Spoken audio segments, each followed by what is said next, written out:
I'm disabled and I'm a senior. I have two friends who are homebound that never leave their apartment. They have aides come to them. Do y'all have any plan, a notification where y'all know what apartments to go to and to check if there is emergency? Which building do you live in? I'm in 560, but I have two friends who are homebound, never leave their apartment in 546. That the only visitors they have is their nurse's aide.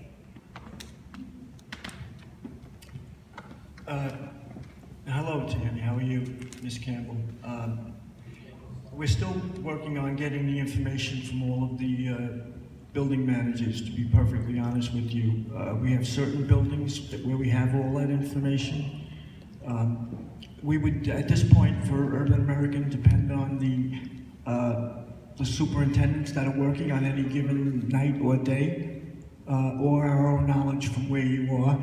And we're working on fine-tuning a list that we already have just to make sure it's current. But you can provide that information directly to PSD. We need your help too. So not just the building managers. So if anyone is aware of disabled or homebound people, that information can be given directly to the Public Safety Department.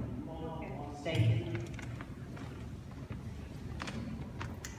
Evening, Jack, Kevin. I'm not sure who this question is for, but I do know that in past years, Roosevelt Island had a flood category designation, as does the rest of the city, and that designation has changed over the years.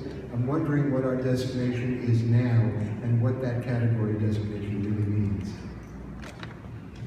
Are you talking about the zone? Exactly. Okay. Right now, we're in two zones on the island here. The tips of the island are in Zone 2. And, although Kevin and I weren't here for Sandy, as evidenced by the damage on those two tips of the island, that's the most vulnerable part. The rest of the island is in Zone 3. Can you tell us what the difference between the zones signifies? If you're in Zone 1, you're at the most vulnerable zone. So 2 is fairly vulnerable, and 3 is kind of like right in the middle. And we feel that the middle of the island, and just absent the tips of the island, we're in good shape. These buildings are very strong. And that's why we say with confidence that in many cases with a weather-related emergency, we're going to be sheltering in place. Thank you. Oh, sure, Matt.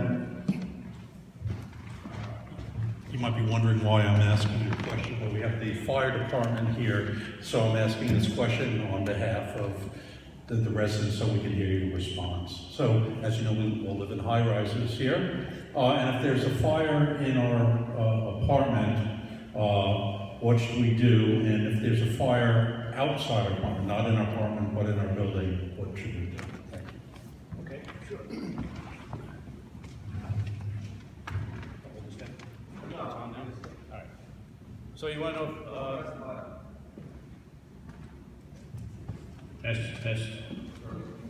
All right, so you want to know what to do with the fire in a high-rise building. High-rise firefighting is different from, it's a different type of animal than there is in like a 6-story building or a private dwelling or a local dwelling, shorter. A high-rise building is a fireproof building. A high-rise building, the structure very rarely, if ever, will burn. What burns is the contents. What you're worried about or should be afraid of in a high-rise building is the smoke, not so much the fire. The smoke usually rises, but the smoke will also horizontally fill the fire floor, fill the hallway. If you're below the fire, you very rarely have to leave your apartment. You might get water damage, but you're not going to get fire in your apartment if you're below the fire. If you're on the fire floor and you open your door and there's heat and smoke, you should close your door and wait for firemen to come to you, and we will. should also call 911 and tell them where you are, what apartment you're in, and you want to know whether you should get out or not. I go to fires all the time. I get a list of apartments that call. All these residents want to be checked. All these residents want to know what to do. We will visit and knock on every one of those doors. Some people are confused. Some people smell smoke. Some people are just lonely. But we will knock on the door and we will come in and tell you what to do. Not, again, 99% of the time, just stay where you are and you're fine. If your apartment fills with smoke, you gotta get out. And if your apartment fills with smoke, the only way out in a high-rise building is usually in the public hallway. Know your exits, know which way the closest stairway is. Usually, if you get to the stairs, you're fine, because the fire will vent up and you can just go down. If you're above the fire, it's a different story. Fire rarely comes through the floors, into the hallways of the upper building, but it does fill the stairs. So if you're directly above the fire, I would recommend going into the hallway, going down to the stairwell, check the stairs before you enter it. If it's clear, descend. Try not to go up, but check it before you enter. There will be firemen in both stairways. We will designate one stairway as our attack stairway and another stairway as our evacuation stairway. We will direct everyone to the evacuation stairway that wants to get out, and we will try to keep you out of the attack stairway, because the attack stairway has the door open, it gets contaminated, and the firemen need to work. But, did I answer your question? That's a beautiful answer. Thank you. All right.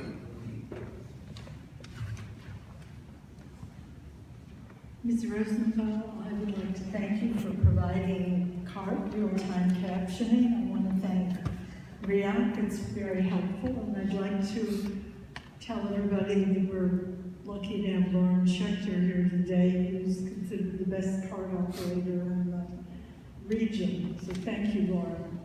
It would be helpful if in the future, when you have events, you let people know in your communication, your publicity, that there will be CART operators. Of course, there should be at every meeting. ADA requires it, but if you let people know, you probably get some more people who haven't been coming to meetings in this church with horrible acoustics because they think they can't hear. Okay, I'm really confused. I was going to ask a different question, but I have been told, I live in Island House, and I've been told that Island House and all the buildings on Roosevelt Island are fireproof. And what that means is that there may be a fire in an apartment, and there may be smoke damage or water damage in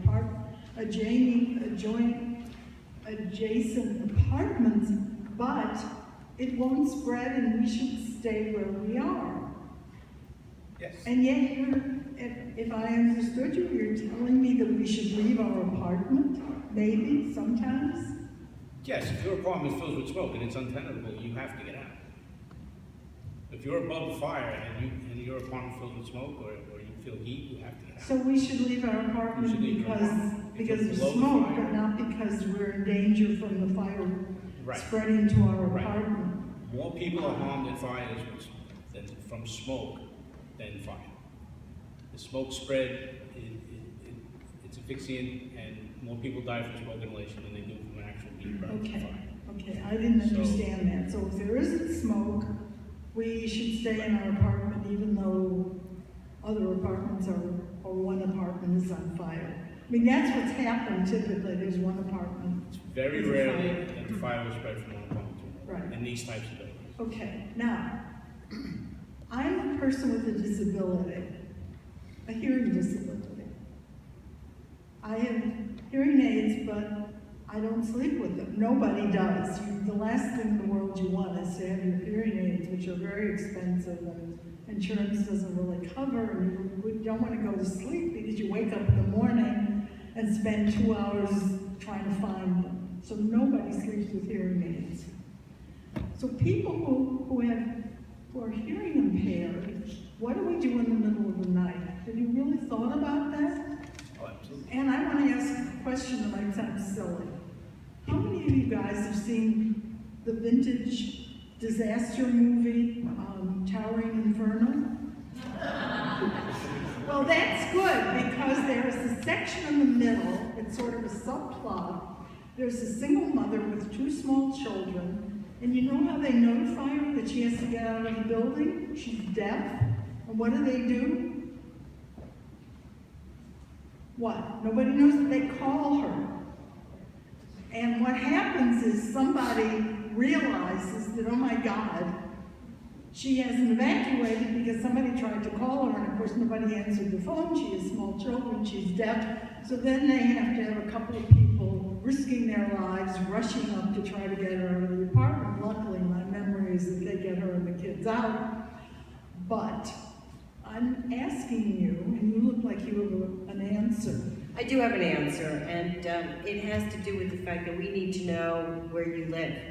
We need to know where all the disabled or impaired in any way people live, and we need that information. And in fact, we've reached out to the Roosevelt Island Disabled Association, we've reached out to the Senior Association, we've reached out to all the building managers. We need to have, by we I mean public safety needs to be able to identify so that when in fact the chief sends his man into the building, they know to go to your door. They know where you are. Well, at the risk of annoying somebody, I have to tell you that every time I've ever gotten anything that says fill this out, it only asks questions about what kind of a wheelchair I have or what kind of oxygen equipment I need, and I end up not filling it out. If you would like some help from people with different kinds of disabilities to fill out different kinds of forms, I would be happy to help you along with some other people who have hearing disabilities and perhaps other disabilities. And I gotta tell you that we don't really have anybody on the island. The people in the Disabled Association really only care about people in wheelchairs, which I'm sure is going to annoy some people. We have a representative. Yeah, I know. I actually tried to join the organization. We'd appreciate any help you want to give us. All right, well, I'm offering. Okay. I hope you will keep that in mind, because I'm sure there are a lot of people with a variety of invisible disabilities who have not told anybody because we don't know how to do it or who wants to hear. But That's that doesn't answer my question. If it turns out there's a disaster, how are you going to let me know? And I want to ask you whether you've ever thought of, in this, maybe going to Cornell and asking for their help. There surely must be a way of having a light that could go on in my bedroom or something. I mean, people who live in wherever they have lots of tornadoes, I'm blanking on it, Oklahoma. But don't they have some sort of warning things? Why can't we have something like that on Roosevelt Island? We used to have that. Everything's been working. Ms. Berman? Ms. Berman? They're actually, I did some research on this, and there's a device. Let's say that you have a cell phone that gets alerts, either from REAC or the state or the city, or from your own building management. And you would have a device, and I haven't seen it, I'm not intimately familiar with the technology, but it's called a pillow shaker. I have one. Okay. There are various tech things. Look, I don't want to waste anybody else's time. I actually have things I've gotten from the fire department. It's in a box and it has to be set up, and you know what the problem is? I don't know how to set it up. It's really complicated. So maybe one of the things that somebody on Roosevelt Island might want to do is find out how to set it up and then offer to come around to people's homes and do it. Okay. Sure, I mean, there is a way, obviously, to have bright lights go off in my bedroom if there's an emergency. We can help you with that. I'll show you the thing. I've got Okay. it in the box somewhere. All right. Thank you.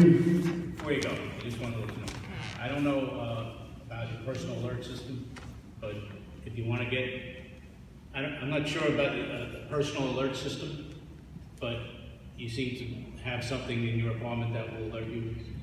What the fire department has, and it won't take effect until we arrive, but we have a critical information dispatch system. And if you want to give us your address and your apartment number, that's all you have to give us, no names or anything else. We can include that in our information so that when we arrive at that address, we have a hearing impaired person in the apartment